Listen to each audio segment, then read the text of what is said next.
Hello dear students, next topic errors के बाद जो एरर की इंट्रोडक्शन थी उसके बाद हम स्टार्ट कर रहे हैं कम्बिनेशन ऑफ एरर्स। बच्चे ये वाला जो आर्टिकल है इसकी डेरिवेशन मैं आपको सॉल्व करवाऊंगी। उसके बाद उस डेरिवेशन को हम डे टू डे लाइफ में कहाँ यूज़ करते हैं, मीन्स कुछ एग्जांपल्स हम ऐसी स्टडी करेंगे जिसमें उस डेरिवेशन को यूज़ करेंगे।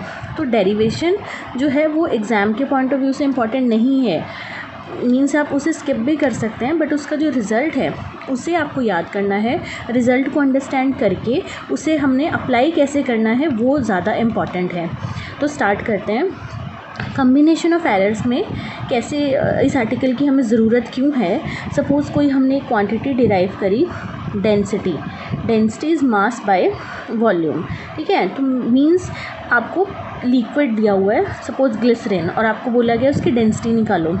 तो आप बार बार उसका मास रीड करेंगे, उसकी वॉल्यूम देखेंगे कितनी है, और फिर डेंसिटी की 5 रीडिंग्स लेंगे। 5 रीडिंग्स की ज़रूरत क्यों पड़ती है? क्योंकि मीन जो होता है वो एक्यूरेट वैल्यू देता है। एक रीडिंग कभी एक्यूरेट नहीं होती। 5 या 6 रीडिंग्स का सेट लेके फिर उनका मीन लेते हैं। मीन मतलब सबको ऐड कर दो डिवाइडेड बाय उनकी ऑब्जर्वेशन का नंबर। अब जब आप इनका मीन लेंगे तो मास की एरर इसमें भी है, इसमें भी है, वॉल्यूम की एरर इस ऑब्जर्वेशन में भी हो सकती है, किसी और ऑब्जर्वेशन में भी हो सकती है। तो मीन में भी डेंसिटी की एरर चली गई, ठीक है। तो इन सबको हमने कंबाइन करके लिया था, तो this is called combination of errors. Means जब हम फाइनल रिज़ल्ट लिख रहे हैं उस फाइनल रिज़ल्ट में कितनी बार मास की भी एरर गई और वॉल्यूम की भी एरर गई। तो जब हम क्वांटिटीज़ को मेज़र करते हैं तो उनको कंबाइन करके जो एरर्स जनरेट होते हैं उन्हें बोलते हैं कम्बिनेशन ऑफ एरर्स।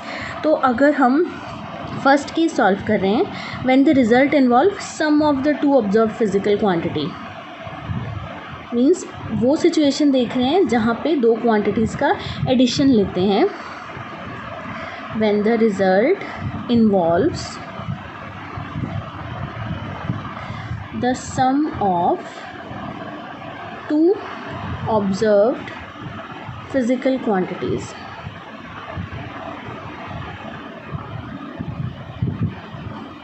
फाइन, करें स्टार्ट। तो अब इसमें सबसे पहले सपोज़ करो कि आपने अपना वेट कैलकुलेट किया, ठीक है। वेट जो था वो वेइंग मशीन से नोट किया, और वेइंग मशीन ऐसे है, यहाँ पे होनी चाहिए उसकी 0, और यहाँ पे 10, फिर 20, 30, इसके बीच में 10 डिविजन्स हैं, ठीक है। तो सपोज़ करो जब आपने वेइंग मशीन को ऑब्ज़र्व किया, इसकी नीडल 0 पे नहीं थी, वो नीडल यहाँ पे कहीं थी, ठीक है। और ये वैल्यू 0 से 10 के बीच में सपोज़ कर लो यहाँ कहीं थी। मैं इसको स्केल को और बड़ा करके आपको शो करती हूँ। ये 0 है और यहाँ पे है 10, यहाँ पे है 1, 1 2 3 4 ऐसे करके 10 तक लाइन्स हैं। सपोज़ नीडल यहाँ पे थी, मीन्स बीच में 0 और 1 के बीच में 0.5 पे थी, किलोग्राम पे नीडल थी। मीन्स इतनी एरर मशीन में पहले से है। हो सकता है नीडल यहाँ पर हो 7 किलोग्राम आगे हो सकता है नीडल यहाँ पर हो 10.5 किलोग्राम आगे हो। तो इतना वेट मशीन ने पहले ही ले रखा है। तो जब आप फाइनली उसे सॉल्व करोगे, इतनी नीडल आगे है तो उसे सब्ट्रैक्ट करोगे, फिर आपका जो वेट है वो ठीक मेज़र होगा। और अगर नीडल पीछे है, पीछे रह गई है 0 से, तब उस रीडिंग को हमें ऐड करना पड़ेगा, तब हमें सही आंसर मिलेगा। तो इसलिए हमें इन एरर्स को पढ़ने की ज़रूरत है ताकि हम फाइनल रीडिंग में उसे सॉल्व कर सकें। अब देखो, ऐसे ही मास या वेट जो हमने फाइंड आउट किया वो सपोज़ करो किसी ऑब्जेक्ट का आया 20 और 0.2 की प्लस माइनस हो सकता है, मीन्स दिस इज़ एरर 0.2। ऐसे ही दोबारा से उस ऑब्जर्वेशन को मेज़र किया और वो आया 30 प्लस माइनस 0.4 किलोग्राम। ये मास फर्स्ट था, दो बॉडीज़ का, फर्स्ट बॉडी का मास और ये सेकंड बॉडी का मास था। तो ये जो 0.2 है ये उसकी एरर है, मींस मशीन में पहले ही इतनी एरर है। अगर नीडल आगे गई तो वो एरर माइनस करके सॉल्व होगी, अगर पीछे रह गई तो ऐड करके सॉल्व होगी। तो इसलिए प्लस माइनस दोनों लगा दिए, प्लस माइनस 0.2 प्लस माइनस 0.4।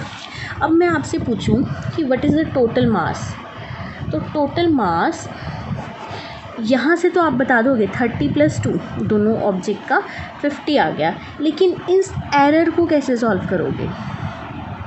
तो एरर को सॉल्व करने के लिए हमें पहले इसकी डेरिवेशन देखनी पड़ेगी। डेरिवेशन का रिज़ल्ट आप समझेंगे, फिर आप एरर को इवेल्युएट करेंगे, ठीक है। तो स्टार्ट कर रहे हैं हम इसका मैथमेटिकल स्टेप। सपोज़ कीजिए दो क्वांटिटीज़ हैं ए और बी, और उनको ऐड करके जो फाइनल रिज़ल्ट बन रहा है वो है z। So z is equal to a plus B.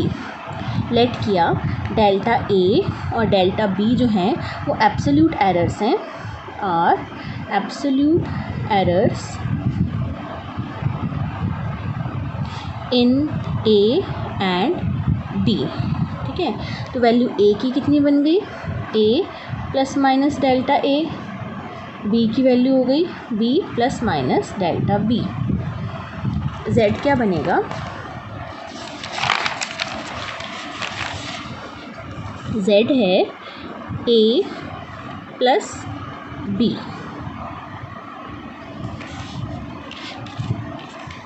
Suppose किया delta z is the absolute error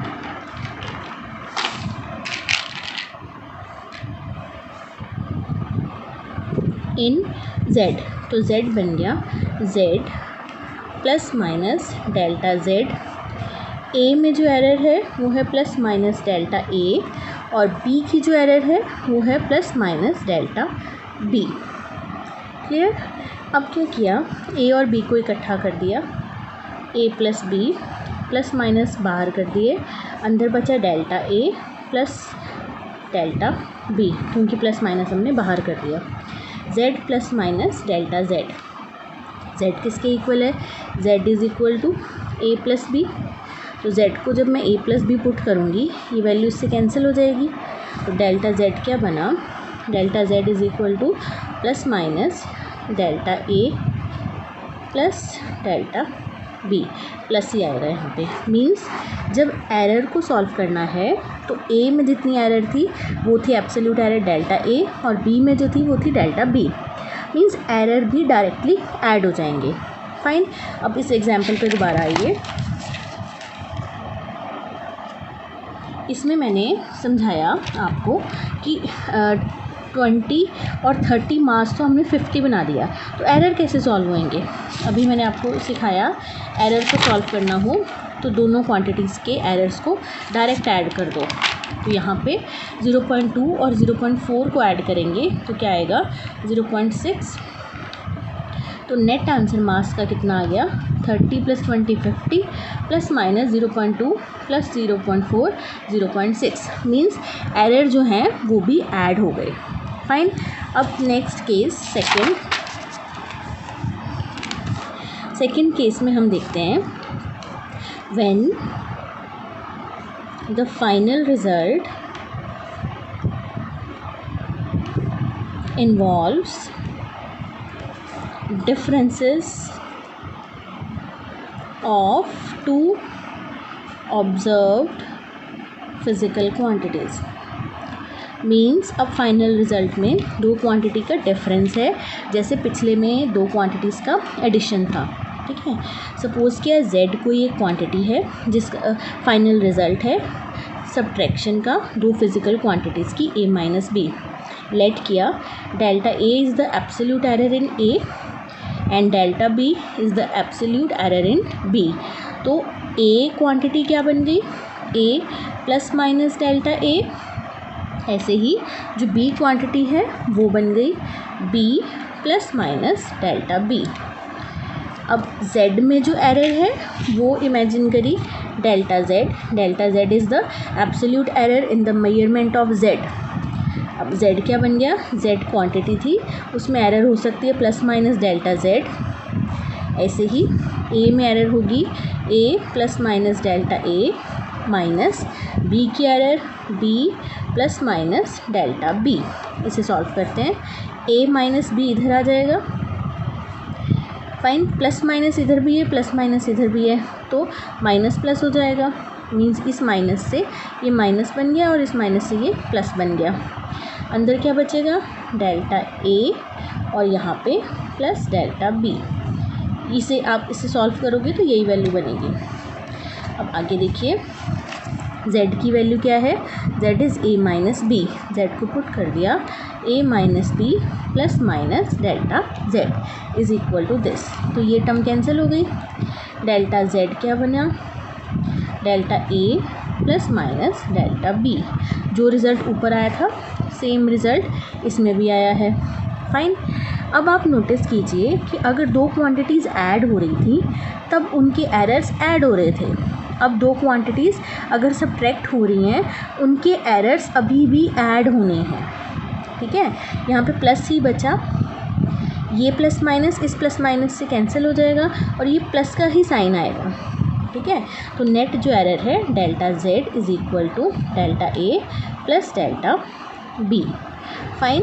मैं रिपीट कर रही हूँ, चलो इसको एग्जांपल से समझते हैं। सपोज़ किया थर्मोमीटर से हमने किसी क्वांटिटी का टेम्परेचर मेज़र किया और वो आया 15 और थर्मोमीटर में 0.1 की एरर थी, डिग्री C। फिर सेकंड क्वांटिटी का मीन्स वाटर जो था उसका इनिशियल टेम्परेचर 15 था, फिर सपोज़ उसे हमने उसके टेम्परेचर को चेंज करके 40 कर दिया, प्लस माइनस 0.3 डिग्री C। अब आपसे क्वेश्चन पूछा जा रहा है what is the rise in temperature, means temperature कितना बढ़ा। आप माइनस करोगे टेम्परेचर को तो 40 माइनस 15 तो आप कर लोगे, कितना आएगा 25। लेकिन अब एरर को कैसे सॉल्व करोगे, क्या एरर्स माइनस करने हैं, नो।